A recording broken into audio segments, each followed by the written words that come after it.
Hey you guys, welcome back to the Rochelle Show. So this morning I'm here with Maclean, multi-medal Olympian para-athlete. It's such a mouthful. Para-athlete here in Ghana.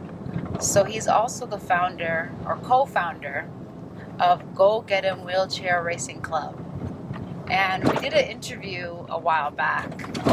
And we focused on the club and his initiatives for people with disabilities.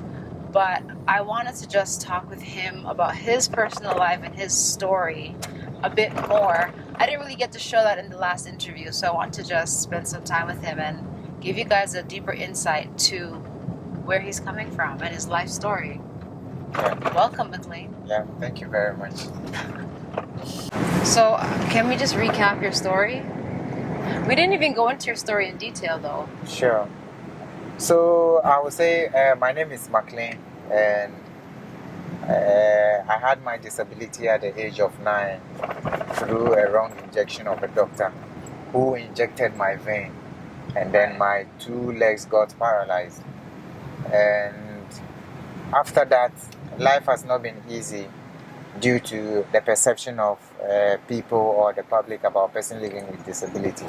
During those times, the kind of trauma or the suffering even my parents have to go through and myself I have to go through, it wasn't easy. So I started hunting. I was hunting to, after the disability, I was setting traps, hunting for rodents to take care of myself. I did that for some number of years, several years, and that was how I was able to enroll into my basic school. So when you were young, when you were 9, Yeah. you were actually outside trapping So in the bushes? yeah, so when I was 9, I do go to the farm with my dad and my brothers. So they set traps, and then I see how they set it. And then my dad also teaches me. They all taught me how to set the traps, how to set it in such a way that when the animal comes, it will never see that there's a trap there. Wow. So it was something that I learned even at my tender age. So when the disability came, like I knew how to do that. And I knew how to go by the riverside and use a line and hook to trap fishes and then go to the market, sell, and then make some ends meet. So that was how I was bringing myself up, because my mom was a kenke seller, and because I had my disability, the perception was that then maybe she might have done something, and that is why I've got a disability. So people were not patronizing her kenke again. Right. And because of that, my mom had to let me out of the house, and I was in uncompleted buildings, sleeping at the mercy of the weather and stuff. But God was also taking me through, because He knew what He was going to use me to do. Yeah. So that was it. I can't imagine, because my son is 9. Yeah. And he seems like he can barely do anything on his own. Mom, I need this. Mom, this. Mom, that. But those days, even when at my tender age, my parents do send me to go and ground the corn flour. When we are going to the farm, I've been carrying the food, or So I carry the gallon of water. Yeah. So it was something they were nurturing me with. So I was used to, from say 6, the 8, 6, 7. Those times I was walking. Yeah. So when we are going here, you are carrying this. And when we go to, they give me a small portion to weed. And then I'll be playing with it, and then I'll get to know how to weed. So that was normal. Yeah, it was a normal life I was living. Wow. Yeah. So after the disability, the only challenge was that I wasn't having legs to walk fast or get to but I was just crawling. I was crawling and then taking it one step at a time.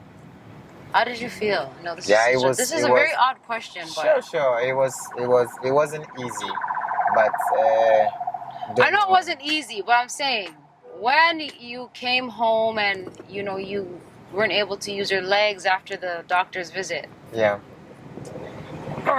It was so sad, because my mom, my dad, they were all crying. Myself, I was crying. My dad would say, okay, it's okay. He will have to be the man to console us. But it was, even though my brothers were all crying, like nobody understood why this thing should happen at this time. But after some time, we were just encouraging ourselves. We went to churches, they were praying, but God knew what was going to happen and why I was in that situation. Wow, yeah, you have to be definitely a strong person. Sure. You know? It's not easy. People go through this and then they take poison and die. And just kill themselves. And some too hang themselves and write, I could not cope with the challenges of life. And even But that, you God, can even understand if someone... Yeah. About 3 years ago, there was a guy living in Tema who did same. He poisoned himself and said, I could not cope with the challenges of life, so I have to die. He was a disabled person? Yeah, he was a disabled person. And he, in the letter he wrote, he said the neglect, he could not cope with the neglection, the treatment from his friends, family, and then even the community he finds himself. Oh wow, that must be very, very, very, very, very, very hard. Then, because you're saying that it's like people look at you a certain way. Yeah. Maybe something witchcraft or some sort of so curse. During those days, like 1995, 1994, 95, I would say there was not much civilization like now. Right. So, it wasn't as built up. Sure. The perception was that whenever your family have some sort of deformity, then it is either maybe you are cursed by somebody or as a result of something you have done, your family has done, your mother or mom, dad. That is why such repercussions are coming on you. But did other children your age shun you, I suppose? Yeah, so they weren't coming close to me again. Like the small children, even the small children. Yeah, okay, so the small children there, they don't know what is really happening. Right. They will come close to you, will be playing and stuff. Yeah. But then again, when it happened, their parents will not even allow their wards to come close to you. Wow. Because they can't tell why. And you know, those days when things like this happen, they think it's contagious. Oh, they think if you come close, they can catch it. Sure. So they will not even allow. Yeah. They will not even allow. Or not really, maybe a child may come to you but when the mother gets to know, hey, call, hey, I could see why you come. Call, but you know. Yeah. That's life. That was how life was taking us. So I think you were fortunate enough to be, blessed and be in the right place at the right time to meet the right people to help you, get to where you are now, right? Yeah. But obviously things could have been different, and not everyone gets that opportunity. Honestly. You get. So, what hope is there for people in that situation now? Okay, so now I do tell people that when you have some sort of deformity, or if you're a parent and then your child suffers some sort of deformity, you are not supposed to keep your ward indoor.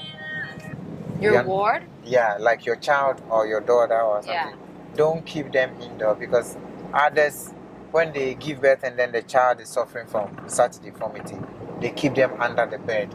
What? They keep them in the room. They don't allow them to come inside, and then they feed them. But no, one thing that I'm saying is that you have to expose your child.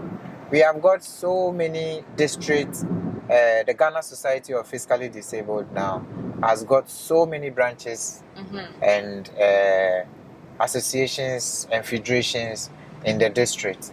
You have to take them to the social welfare and then tell them this is what your ward, this is the situation you find yourself, and so then they can introduce you to the resources. Sure.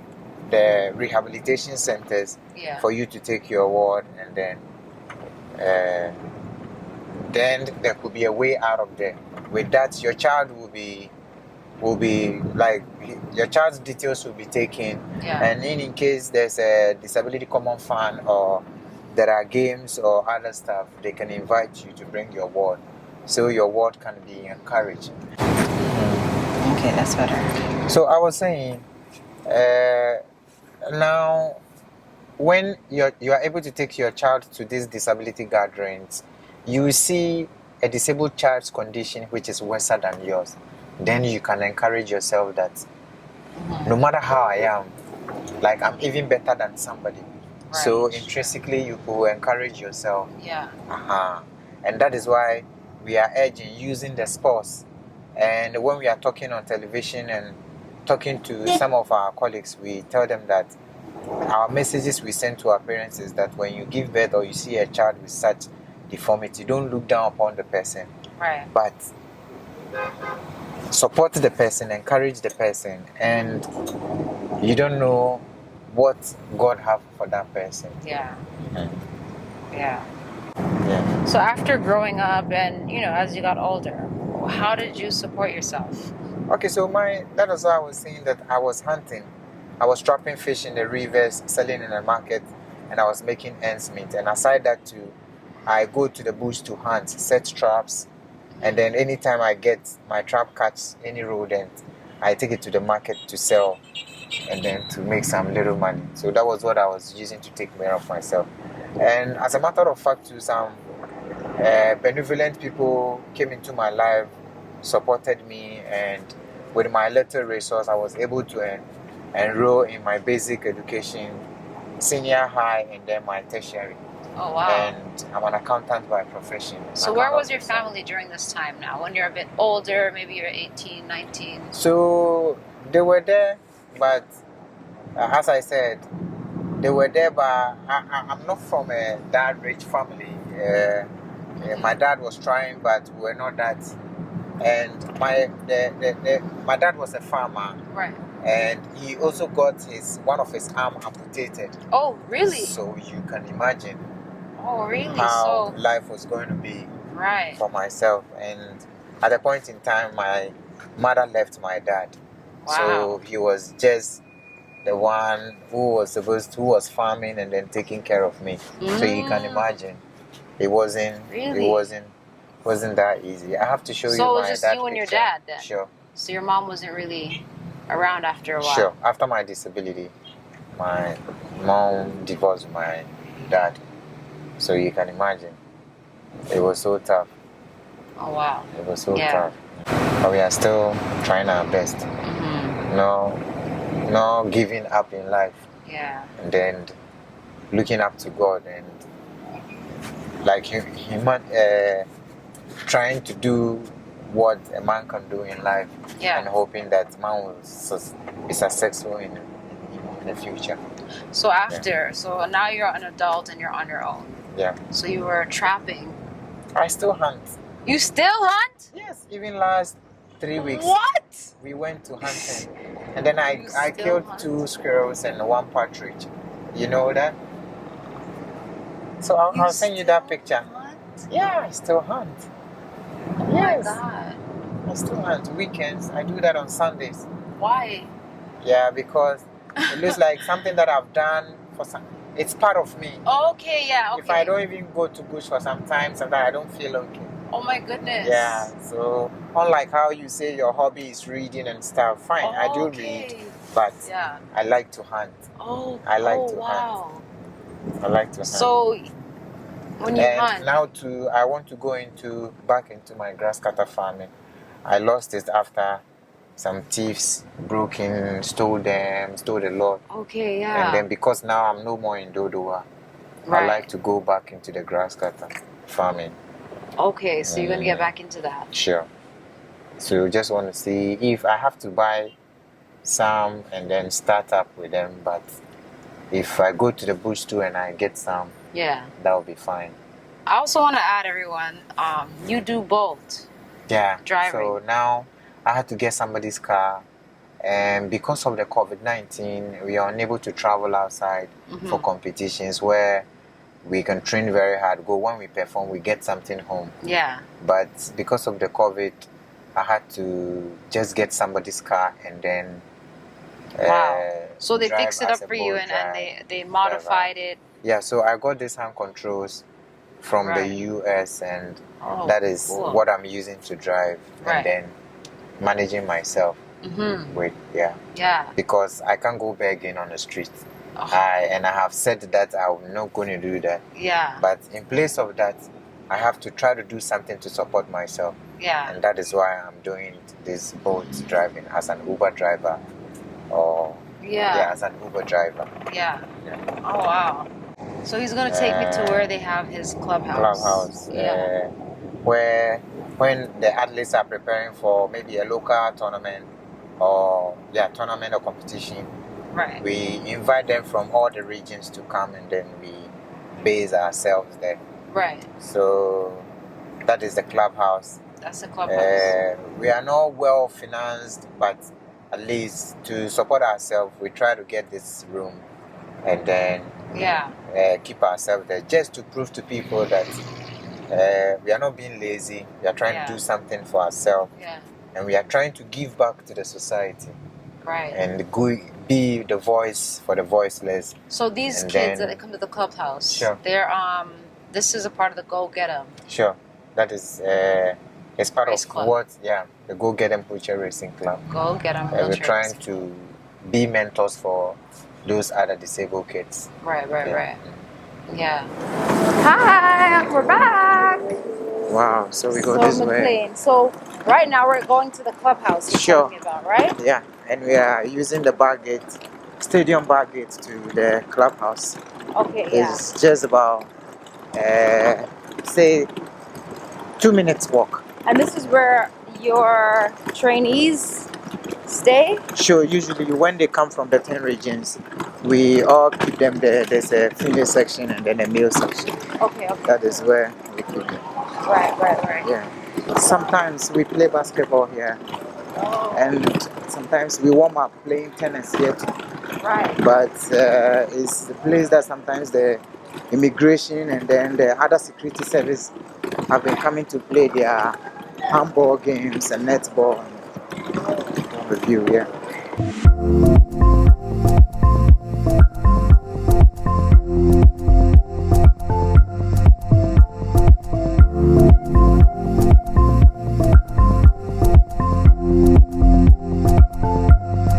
I said we needed a place very close to the stadium, so that going to training wouldn't be a problem to us. Right. When we wake up, we can just go to the stadium and work out, do gym and other stuff. Yes.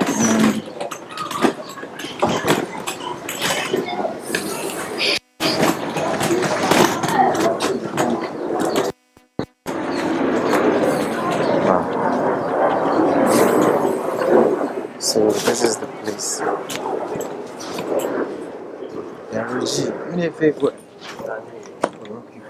All right. So coming.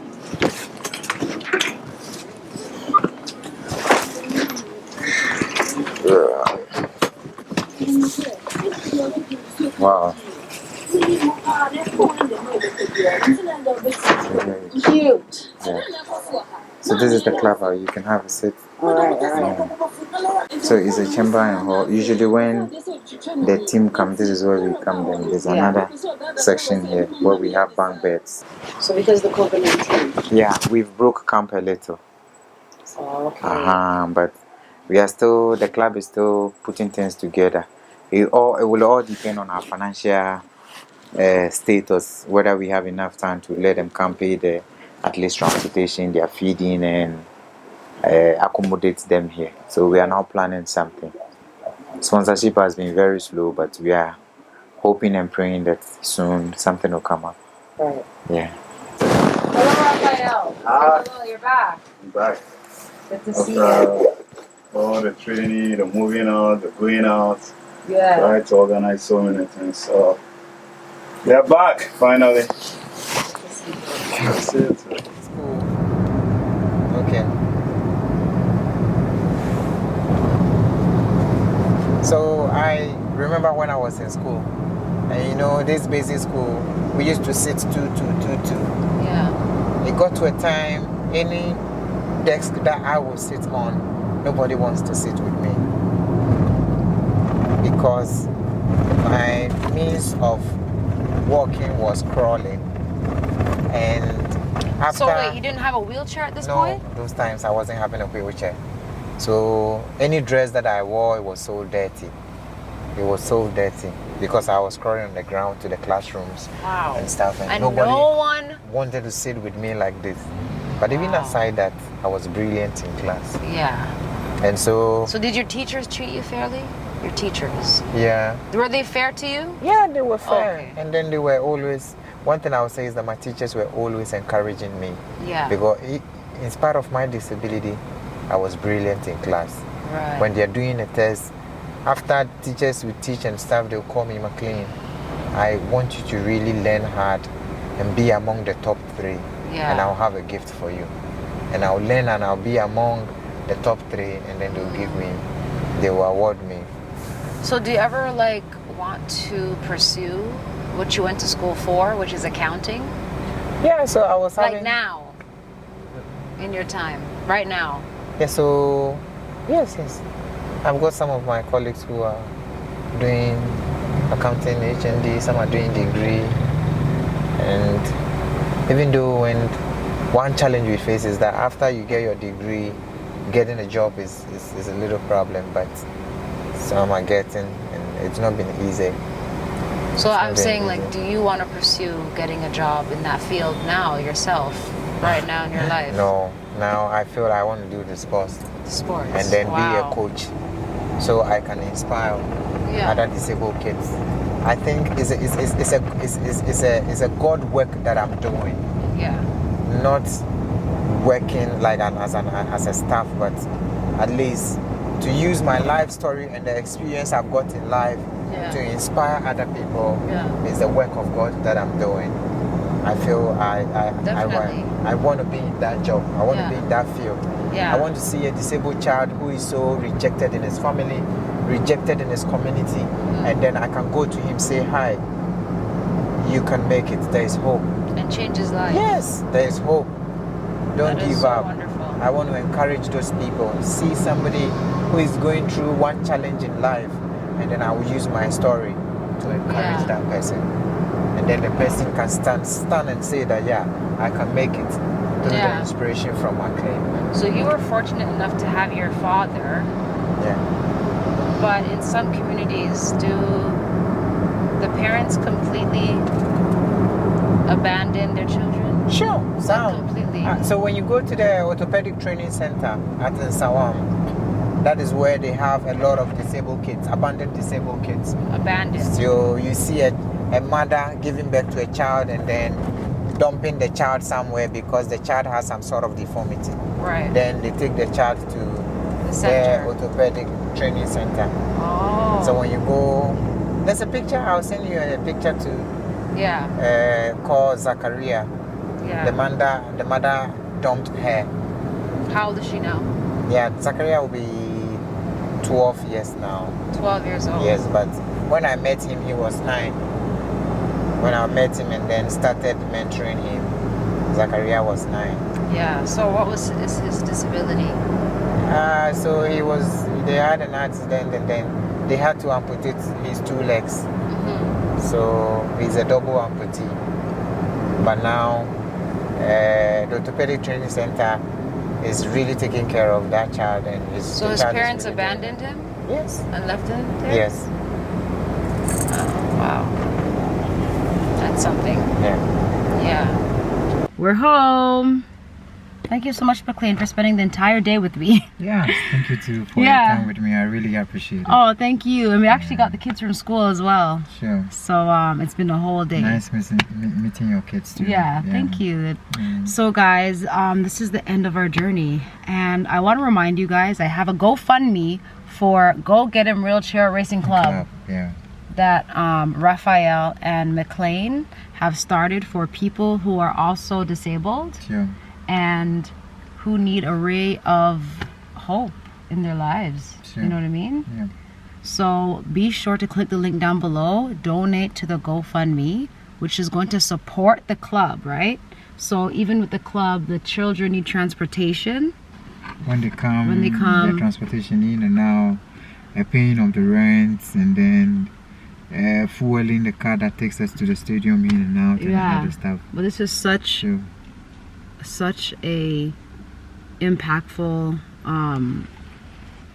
club, because being disabled is one thing in Africa in itself, and then aside from the difficulties like physically or ability wise, it's very lonely too, right? A lot of children are ostracized and, you know, not included in, you know, society, even their family, right? Sure. So that's what they're trying to do, bridge that gap and just, you know, give young people hope. Yeah. Yeah. So thank you so much, and be sure to click the link down below and donate, guys, please. I beg. All right, Maclean. Yeah. I'll see you next time, okay? Sure. Thank you very much for your All right. time. See you. I'm grateful. All right. Thank All you. Bye. Bye.